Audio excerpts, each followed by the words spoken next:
Metode penelitian ekonomi, WA. Materi 3, penggunaan teori.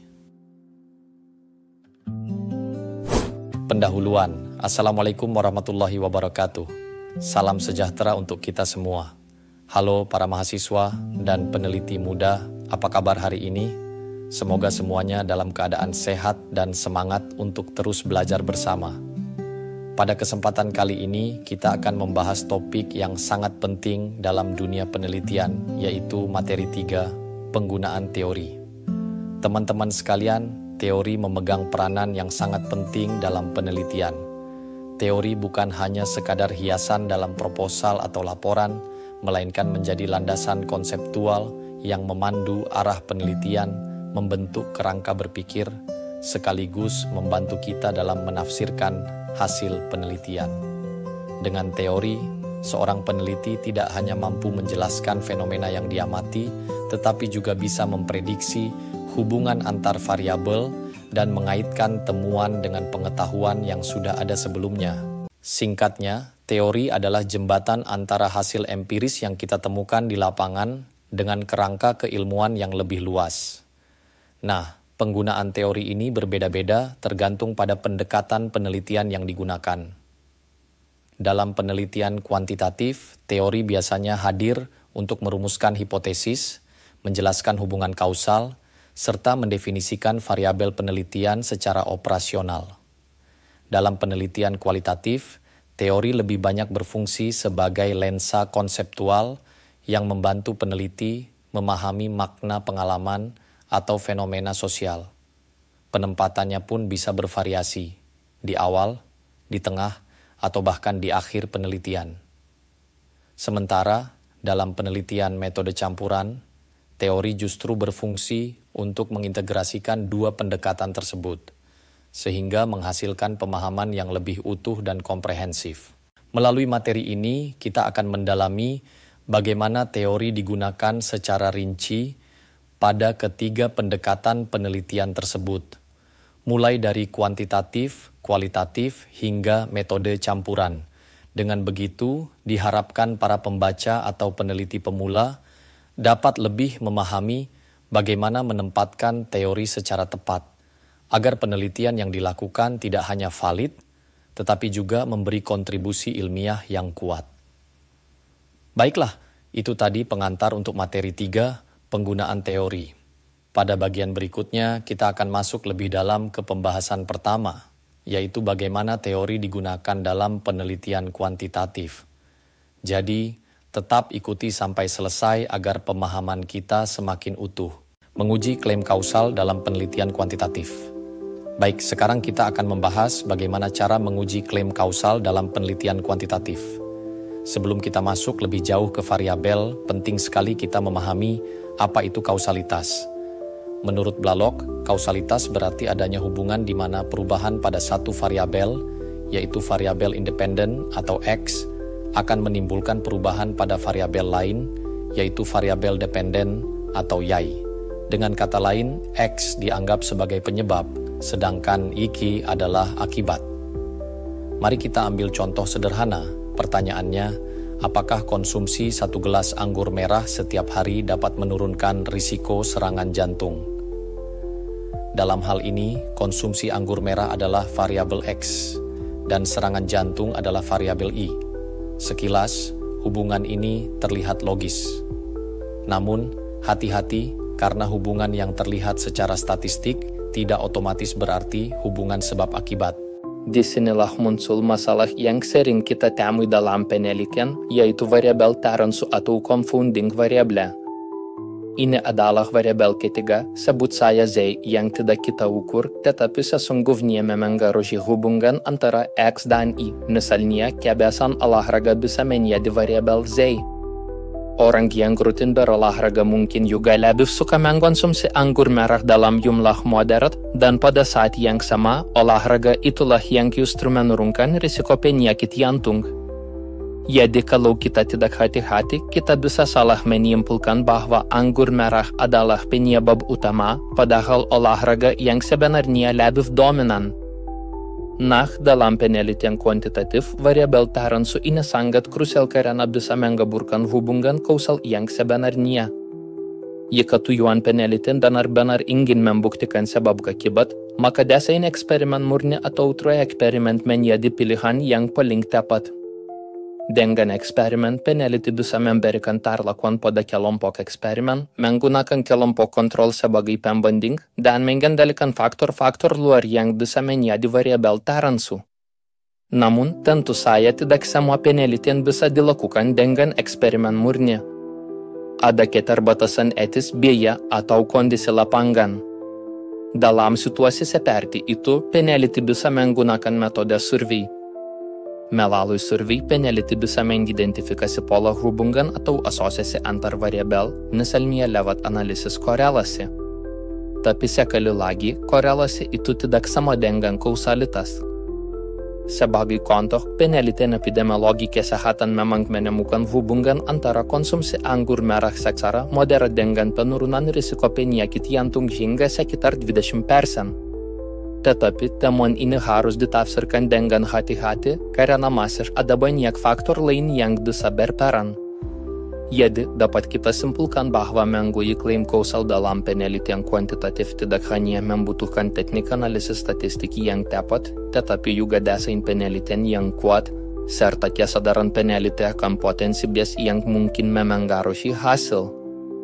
Baik, sekarang kita akan membahas topik yang sangat penting, yaitu variabel dalam penelitian kuantitatif. Sebelum masuk ke teori-teori kuantitatif yang lebih mendalam, kita perlu memahami dulu apa yang dimaksud dengan variabel. Secara sederhana, variabel adalah karakteristik atau atribut yang dimiliki oleh individu, kelompok, atau organisasi yang bisa diukur atau diamati dan berbeda-beda antar subjek penelitian. Menurut Creswell, variabel merupakan inti dari penelitian kuantitatif karena melalui variabel, inilah teori dihubungkan dengan data empiris. Mari kita ambil contoh. Dalam penelitian, variabel bisa berupa faktor demografis, seperti jenis kelamin, usia, dan status sosial ekonomi. Bisa juga berupa faktor psikososial, misalnya sikap, perilaku, atau persepsi seseorang terhadap isu tertentu. Variabel-variabel ini bisa sederhana, bisa juga kompleks, tergantung pada tujuan penelitian yang sedang dilakukan. Dalam penelitian kuantitatif, variabel biasanya dibedakan berdasarkan dua hal utama. Pertama, urutan temporal, artinya variabel penyebab harus muncul lebih dulu sebelum variabel akibat. Kedua, cara pengukurannya, apakah melalui manipulasi, observasi, atau pengukuran langsung. Itulah sebabnya peneliti sering menyusun variabel dalam model penelitian dari kiri ke kanan, mulai dari penyebab hingga akibat. Sekarang, mari kita lihat jenis-jenis variabel yang umum digunakan. Pertama, ada variabel independen. Ini adalah variabel yang memengaruhi atau menjadi penyebab perubahan. Dalam eksperimen, variabel independen biasanya dimanipulasi oleh peneliti. Misalnya, jumlah konsumsi anggur merah per hari. Kedua, ada variabel dependen, yaitu variabel yang menjadi akibat dari perlakuan atau pengaruh variabel independen. Contohnya, tingkat tekanan darah atau kejadian serangan jantung. Ketiga, variabel prediktor. Berbeda dengan independen, variabel ini tidak bisa dimanipulasi langsung, tetapi bisa digunakan untuk memprediksi sesuatu. Misalnya, kebiasaan konsumsi anggur merah yang terjadi alami di masyarakat. Keempat, variabel outcome atau kriteria, yaitu variabel yang dihasilkan dari prediktor. Ini mirip dengan dependen, tetapi biasanya digunakan dalam penelitian non-eksperimental. Selain itu, ada variabel pendukung yang juga sangat penting. Pertama, variabel mediasi, yaitu variabel yang menjembatani hubungan antara variabel independen dan dependen. Contohnya, kandungan polifenol pada anggur merah yang menjelaskan bagaimana konsumsi anggur bisa memengaruhi kesehatan jantung. Kedua, variabel moderasi, yaitu variabel yang memengaruhi arah atau kekuatan hubungan antara independen dan dependen, misalnya jenis kelamin. Efek konsumsi anggur merah bisa berbeda antara laki-laki dan perempuan. Nah, semua variabel ini saling terhubung dalam penelitian kuantitatif untuk menjawab pertanyaan penelitian dan menguji hipotesis. Dengan memahami peran variabel secara tepat, peneliti bisa merancang penelitian yang lebih akurat, mengontrol potensi bias, serta menghasilkan temuan yang valid dan reliable. Baik, sekarang kita akan masuk pada pembahasan tentang definisi teori dalam penelitian kuantitatif. Teori pada dasarnya adalah seperangkat konstruksi, definisi, dan proposisi yang saling berhubungan, yang disusun secara sistematis untuk menjelaskan suatu fenomena. Menurut Kerlinger, teori berfungsi sebagai kerangka penjelas yang menyatukan konsep-konsep penelitian ke dalam satu sistem yang logis. Dalam penelitian kuantitatif, teori berperan sebagai penghubung antara variabel independen dan variabel dependen melalui hipotesis yang menggambarkan sifat hubungan tersebut, baik arah maupun kekuatannya. Teori bisa muncul dalam berbagai bentuk, seperti argumentasi ilmiah, kerangka konseptual, atau model visual hubungan antar variabel. Labovitz dan Hagedorn memperkenalkan konsep teoretikal rasionale, yaitu penjelasan ilmiah mengapa dan bagaimana variabel-variabel itu saling berhubungan. Misalnya, jika variabel X berpengaruh pada variabel Y, teori memberikan alasan logis mengapa hal itu bisa terjadi. Karena itu, bagian teori sering kita temukan dalam tinjauan pustaka atau dalam kerangka teoritis yang menjadi dasar penelitian. Secara sederhana, teori bisa kita bayangkan sebagai jembatan pelangi. Ia menghubungkan variabel bebas dengan variabel terikat, memberikan penjelasan menyeluruh tentang bagaimana variabel bebas diharapkan mampu memengaruhi atau memprediksi variabel terikat. Dan tentu saja, teori tidak muncul secara instan, melainkan berkembang melalui proses pengujian hipotesis berulang-ulang. Jika hasil penelitian terus konsisten mendukung hipotesis tertentu, maka lahirlah sebuah teori yang lebih kuat dan kadang diberi nama khusus. Mari kita lihat contohnya. Seorang peneliti merumuskan hipotesis bahwa semakin besar sentralisasi kekuasaan pada pimpinan, semakin tinggi pula ketidakpuasan pengikut. Jika hipotesis ini diuji dalam berbagai organisasi dan hasilnya konsisten, maka lahirlah teori baru mengenai hubungan antara sentralisasi dan ketidakpuasan bawahan. Menurut Newman, teori dapat dikelompokkan dalam 3 tingkatan cakupan. Pertama, teori mikro, yang menjelaskan fenomena lingkup kecil, misalnya interaksi tatap muka.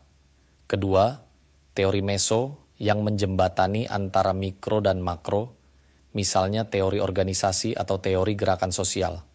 Ketiga, teori makro yang menjelaskan fenomena dalam skala luas seperti sistem budaya atau struktur masyarakat.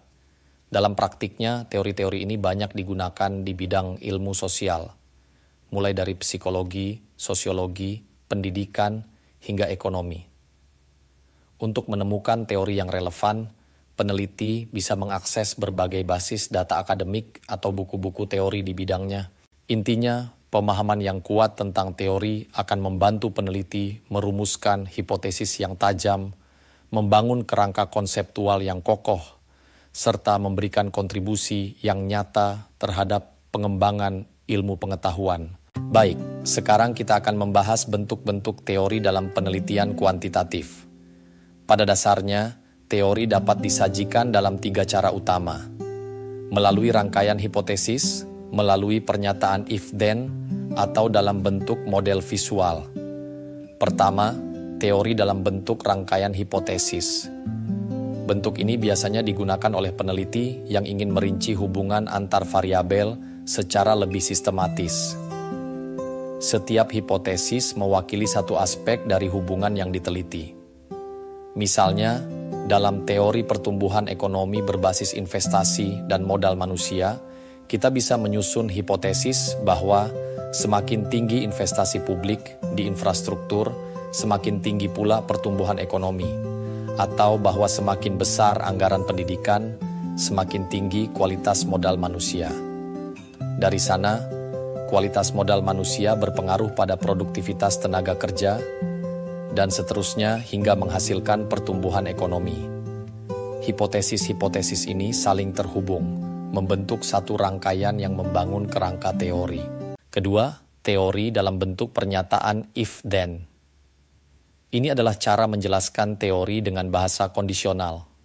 Misalnya, jika suatu kondisi terjadi, maka akibat tertentu akan mengikuti. Contoh klasiknya adalah teori interaksi Homans yang menyatakan, jika frekuensi interaksi meningkat, maka tingkat kesukaan antar individu juga akan meningkat.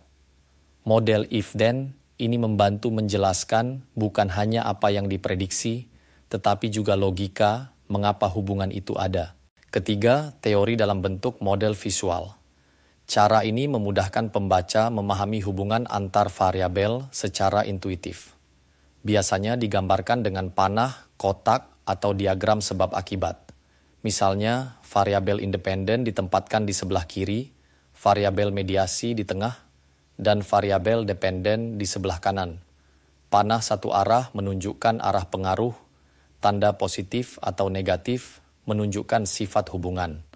Contoh model sederhana bisa menggambarkan pengaruh investasi, pendidikan, dan FDI terhadap pertumbuhan ekonomi melalui mediasi produktivitas tenaga kerja dan indeks pembangunan manusia.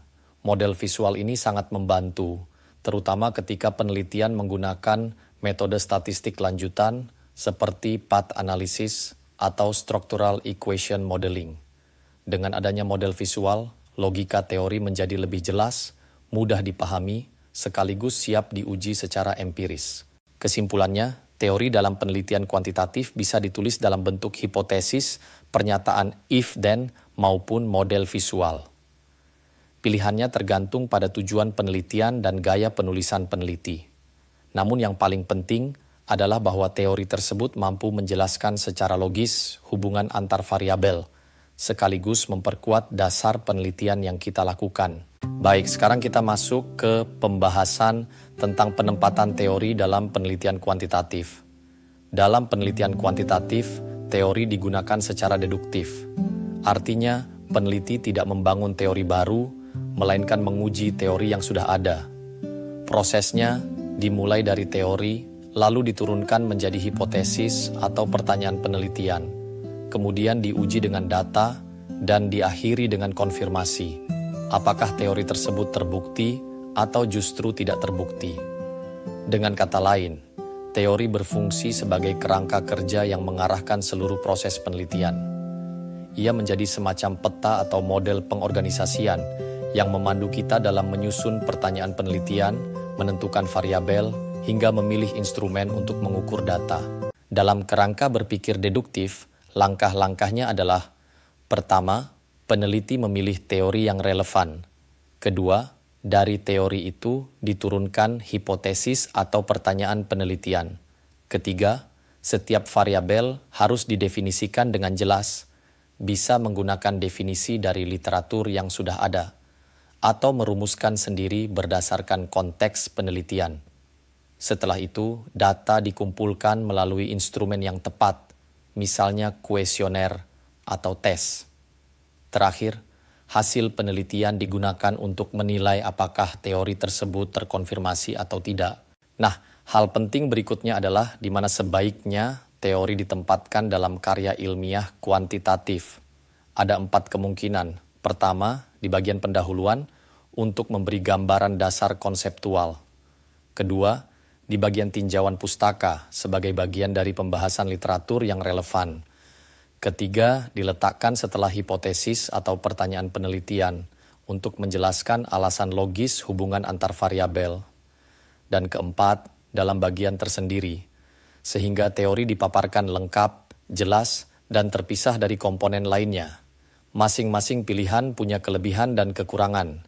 Namun, salah satu strategi yang direkomendasikan adalah menulis teori dalam bagian tersendiri pada proposal penelitian. Cara ini membuat pembaca lebih mudah mengidentifikasi teori, memahami bagaimana teori digunakan, serta melihat relevansinya terhadap penelitian yang dilakukan. Kesimpulannya, penempatan teori dalam penelitian kuantitatif bukan hanya soal teknis penulisan, tetapi juga mencerminkan logika deduktif penelitian.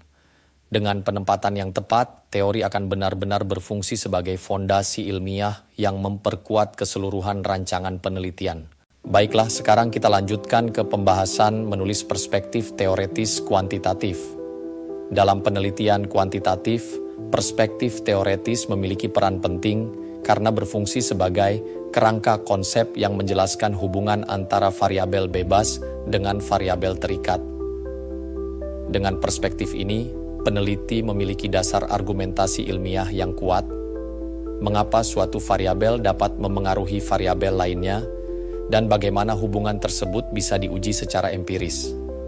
Agar penulisan perspektif teoretis lebih sistematis dan mudah dipahami, ada beberapa langkah yang bisa kita ikuti. Pertama, menelusuri literatur sesuai bidang ilmu. Jika penelitian menggunakan unit analisis individu, maka teori bisa kita ambil dari literatur psikologi. Jika yang dikaji adalah kelompok atau organisasi, maka literatur sosiologi lebih relevan. Sedangkan bila kajiannya melibatkan keduanya, literatur psikologi sosial bisa digunakan. Dalam studi ekonomi pembangunan, tentu teori berasal dari literatur ilmu ekonomi, atau bahkan ekonomi perilaku. Kedua, mengaji penelitian terdahulu. Kita perlu menelaah penelitian-penelitian sebelumnya untuk melihat teori apa yang sudah digunakan. Sebaiknya, pilihlah satu teori utama yang paling relevan agar fokus kajian kita lebih jelas dan tidak melebar. Ketiga, gunakan pertanyaan yang disebut rainbow question. Pertanyaannya sederhana. Apa yang menjelaskan mengapa variabel bebas memengaruhi variabel terikat? Dengan pertanyaan ini, peneliti bisa menguji kelogisan hubungan antar variabel sebelum masuk ke pengujian empiris. Keempat, menyusun naskah perspektif teori. Penulisan bagian ini bisa diawali dengan pola kalimat pembuka seperti A. Teori yang digunakan dalam penelitian ini adalah B. Teori ini dikembangkan oleh dan telah digunakan untuk mengkaji. C. Teori ini menjelaskan bahwa D. Dalam konteks penelitian ini, teori tersebut memprediksi bahwa variabel X akan memengaruhi variabel Y karena isi yang wajib ada meliputi 1. Teori yang dipilih 2. Proposisi atau hipotesis utama teori 3. Informasi tentang penggunaan teori di masa lalu serta 4. Alasan keterkaitan teori dengan penelitian yang sedang dilakukan. Sebagai contoh, Crutchfield pada tahun 1959 menulis disertasinya berjudul Locus of Control, Interpersonal Trust, and Scholarly Productivity. Ia meneliti pengaruh locus of control dan kepercayaan interpersonal terhadap produktivitas publikasi dosen keperawatan. Dalam disertasinya, ia menulis satu bagian khusus yang berjudul Theoretical Perspective. Di sana ia menjelaskan teori yang digunakan, hipotesis utama, siapa saja yang telah menerapkannya, serta bagaimana ia mengadaptasi teori tersebut pada penelitiannya dengan logika if-then. Dengan pendekatan seperti ini, pembaca akan lebih mudah memahami logika teoretis yang mendasari penelitian kuantitatif, sekaligus menilai kelayakan hubungan antar variabel yang diajukan. Kesimpulannya, menulis perspektif teoretis kuantitatif bukan hanya soal formalitas akademik, melainkan juga cara untuk menunjukkan bahwa penelitian kita memiliki landasan teoritis yang kokoh, rasional, dan relevan. Baik, kita lanjutkan ke pembahasan perspektif teoritis. Dalam merumuskan perspektif teoritis, salah satu kerangka yang relevan adalah social learning theory atau teori pembelajaran sosial. Teori ini dikembangkan oleh Albert Bandura pada tahun 1977 dan juga dijelaskan oleh Bauer and Hilgard pada tahun 1981. Intinya, teori ini berusaha menggabungkan psikologi kognitif dengan prinsip-prinsip behavior modification dalam satu kerangka yang terpadu. Menurut teori pembelajaran sosial, perilaku manusia adalah hasil dari interaksi timbal balik yang berkesinambungan antara faktor kognitif, perilaku, dan lingkungan. Artinya, tidak cukup hanya melihat perilaku sebagai hasil penguatan semata, tetapi juga bagaimana individu belajar melalui observasi, proses simbolis, serta regulasi diri. Mari kita lihat lebih rinci. Teori ini menekankan pentingnya 3 hal. Pertama, reinforcement atau penguatan yang bukan hanya memotivasi perilaku, tetapi juga memberi informasi tentang respon yang tepat. Kedua, vicarious learning atau pembelajaran melalui pengamatan orang lain. Ketiga, self-regulating processes atau kemampuan individu mengatur perilakunya sendiri. Prinsip-prinsip teori ini telah banyak digunakan untuk menjelaskan perilaku sosial, mulai dari kompetisi, agresivitas, hingga penyimpangan perilaku. Salah satu tokoh lain, yaitu Rother, 1954, mengemukakan bahwa ada 4 kelas variabel penting: perilaku, ekspektasi, reinforcement, dan situasi psikologis. Rumusnya sederhana, potensi munculnya perilaku dalam suatu situasi tertentu merupakan fungsi dari keyakinan bahwa perilaku itu akan menghasilkan penguatan serta nilai yang diberikan individu terhadap penguatan tersebut. Sekarang mari kita hubungkan ke penelitian tentang produktivitas ilmiah dosen. Produktivitas ilmiah itu sendiri kita anggap sebagai perilaku yang diinginkan. Locus of control menjelaskan keyakinan apakah penghargaan atas karya ilmiah bergantung pada tindakan dosen atau pada faktor luar.